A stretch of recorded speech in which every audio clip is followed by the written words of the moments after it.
Olá, tudo bom com você? Eu sou o Dilean, eu faço parte do Ministério Integre, que é o Ministério de Jovens da IBNU, e eu tenho a alegria de estar com vocês mais um sábado para falarmos sobre esse livro aqui, ó. É o livro Como Integrar Fé e Trabalho, do Timothy Keller, lançado pela editora Vida Nova. Um livro muito bacana e que fala muito sobre a nossa realidade, fala sobre a nossa vida, fala sobre como nós enxergamos o mundo em que vivemos e como nós, inclusive, avaliamos o nosso próprio coração e aquilo que nós entendemos da nossa vida, da prática da nossa vida, da realidade do que nós vivemos.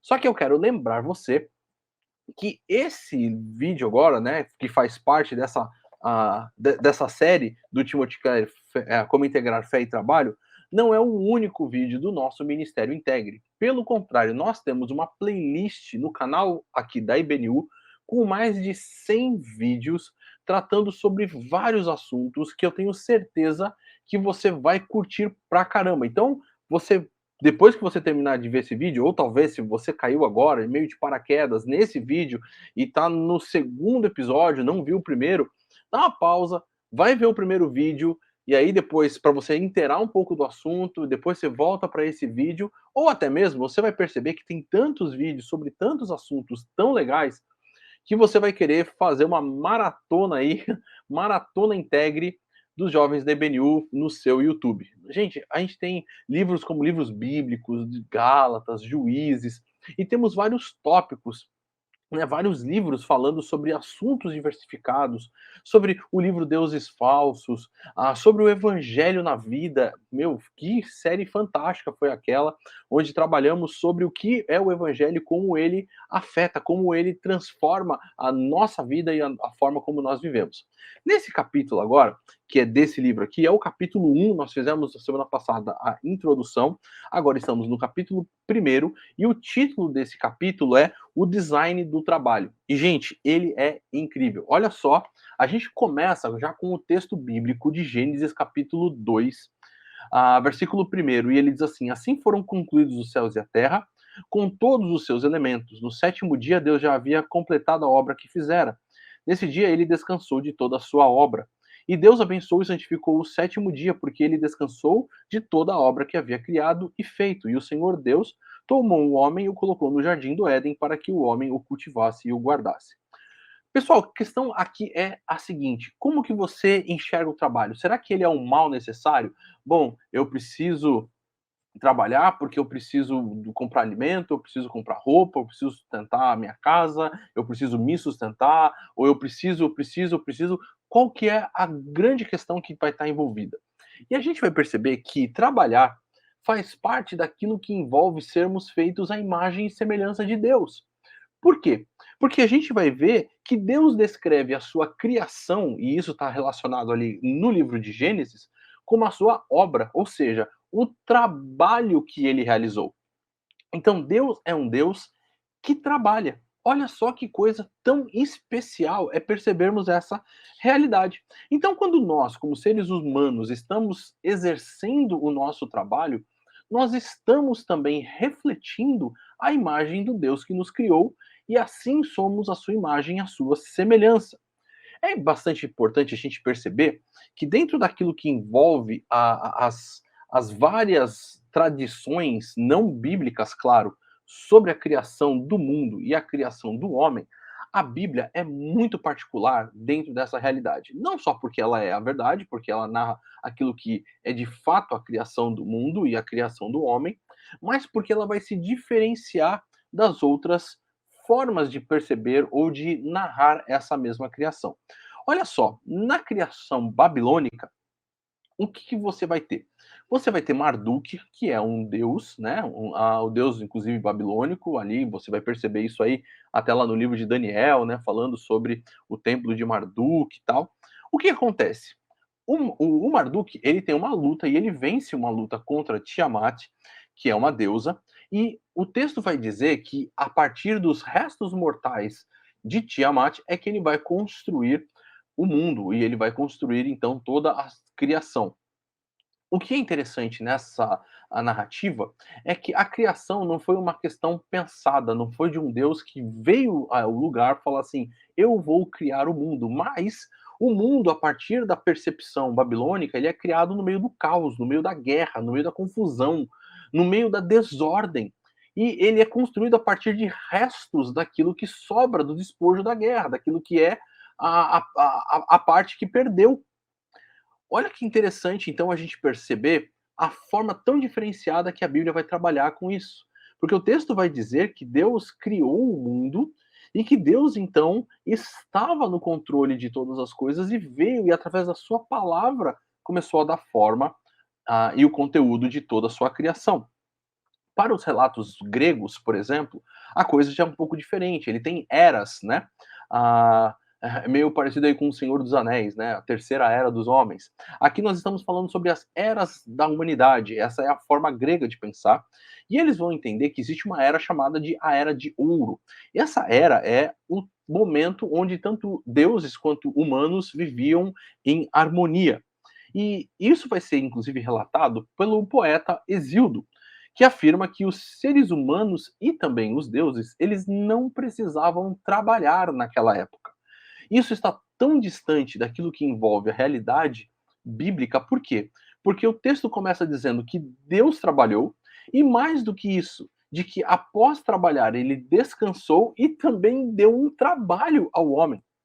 Ou seja, a ideia é que nós, como seres humanos, fomos criados para fazermos aquilo que Deus deixou para nós fazermos.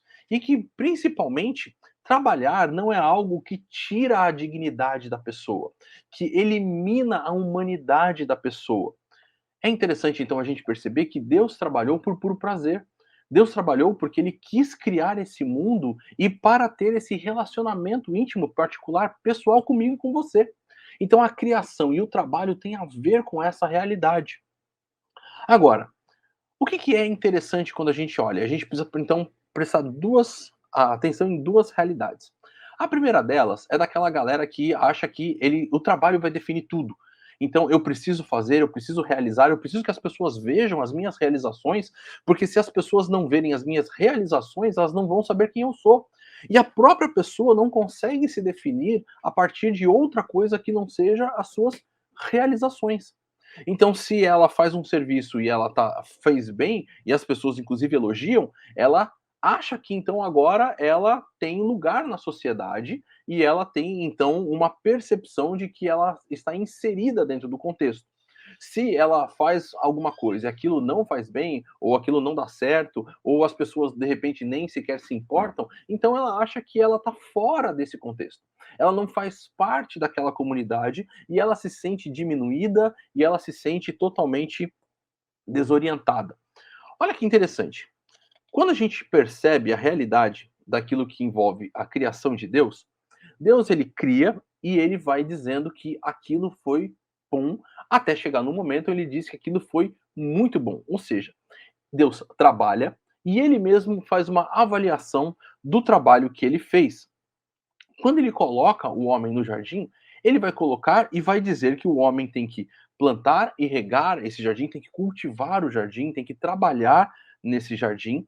E é assim, basicamente, que a coisa vai acontecer, mas isso não está desassociado com quem Deus é e a sua continuidade de ação e de obra dentro do mundo. Por quê? Porque a chuva é dada através de quem? Através de Deus. Deus é aquele que dá a chuva. É Deus quem vai proteger, inclusive, para que aquilo que foi plantado possa ser colhido de uma forma agradável e boa. E essa era a percepção, inclusive, que os povos antigos tinham. Porque quando eles tinham uma boa colheita, é porque Deus estava com eles. Quando eles tinham uma colheita ruim, é porque os deuses estavam zangados com eles. E isso tudo vai trabalhando com essa situação desse Deus que continua trabalhando como sendo o provedor especial para a vida da humanidade, para aqueles que ele criou. É interessante que a gente vai perceber que Deus é aquele que dá a chuva, Deus é aquele que oferece, que traz o sol, Deus é aquele que torna a terra fértil e Deus é aquele que também pode, inclusive temos histórias bíblicas, né, onde Deus fecha a mão ali e por anos fica sem chover. De repente ele manda lá o profeta e fala assim: "Ah, eu vejo uma nuvenzinha do tamanho de uma mão". Então se prepara que vem água e vem água pesada. Então, olha que interessante a gente perceber como Deus ele continua, ele coloca o homem ali, mas ele continua agindo no meio da sua criação. Então, Deus criou todo o mundo com um grande potencial que é agora, ou que vai ser agora aproveitado e explorado pelo homem para desenvolver o seu trabalho e criar a sua própria realidade. Deus, inclusive, ordena ao homem que cresça e se multiplique. O que tem a ver com isso? A ampliar de uma forma grande e bela o trabalho de cuidado para com esse mundo que foi criado pelo nosso Deus.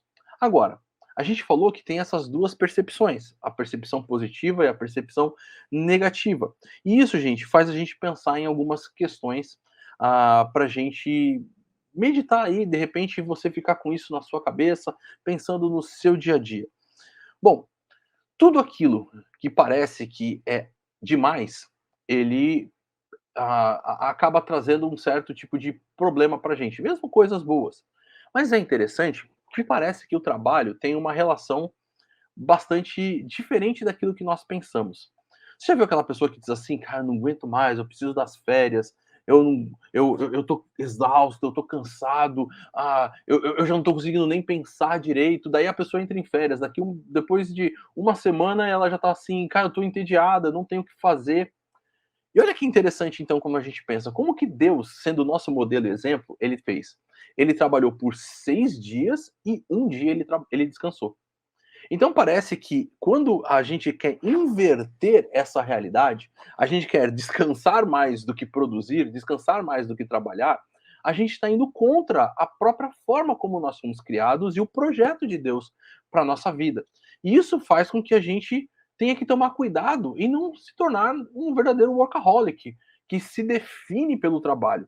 O nosso trabalho nos dignifica, o nosso trabalho nos ah, faz com que nós sejamos a imagem e semelhança de Deus, mas você permitir que o trabalho te defina, isso também não está correto. Você precisa sim de um dia de descanso. Você precisa de uma pausa, você precisa de um tempo para que você possa refletir sobre a sua vida, sobre o trabalho, adorar a Deus e contemplar toda a criação, contemplar inclusive toda a realidade da ação divina na tua vida ao longo de todo esse tempo. E, por outro lado, também achar que você vai, se as coisas não foram boas, nada mais faz sentido, eu não tenho mais, sentido na vida, também isso não está certo não, isso não faz sentido. Por quê? Porque a gente precisa desse tempo, e esse tempo precisa ser bem definido, porque afinal de contas, o tempo ocioso, vamos dizer assim, é um tempo também de trabalho. É um tempo de avaliação e de cuidado das coisas. Olha só que interessante, geralmente a gente só cita o mandamento, né? Lembra-te do dia do sábado para o santificar. Mas o texto continua, o texto vai dizer: olha, em 6 dias você vai trabalhar e no sétimo você vai descansar. Ou seja, toda a realidade que envolve essa percepção do dia do descanso, ou seja, desse momento onde a coisa ela dá uma esfriada, ela tem uma direção divina também para que aquilo aconteça e aconteça bem feito. Ou seja, não é para ficar parado, é para ficar trabalhando, mas nesse trabalho de contemplação e de organização das ideias, da adoração a Deus, do reconhecimento de quem ele é e da sua ação no mundo. Ou seja, o trabalho é uma dádiva suprema de Deus para a vida das pessoas. Eu preciso então entender que Deus está inserido dentro do trabalho e que Deus faz parte desse trabalho assim como eu faço. As coisas não estão desassociadas de Deus. E quando talvez alguma coisa não funcionou direito, de repente não deu certo, alguma coisa falhou, eu preciso então me realinhar com Deus e com a sociedade. Eu preciso perceber como que então eu vou voltar novamente aos eixos para poder então continuar a fazer o meu trabalho. Não é parar com tudo e achar que não serve para mais nada, mas talvez uma reavaliação. E é por isso que, inclusive, esse dia do sábado ele é oferecido ao homem e ele deve ser muito bem aproveitado. Portanto, queridos, trabalhem, Trabalhem com esse pensamento. Eu estou aqui sendo a imagem e semelhança de Deus em tudo aquilo que eu estou fazendo. Eu não estou só para ganhar dinheiro, eu não estou só porque é a minha profissão, mas eu estou aqui contribuindo com a minha parte para esse mundo criado por Deus, para glorificar a Ele e para espalhar o seu reino. Que Deus te abençoe. No sábado que vem nós vamos continuar a conversar sobre esse tema. Eu espero ver você novamente sábado. Abração!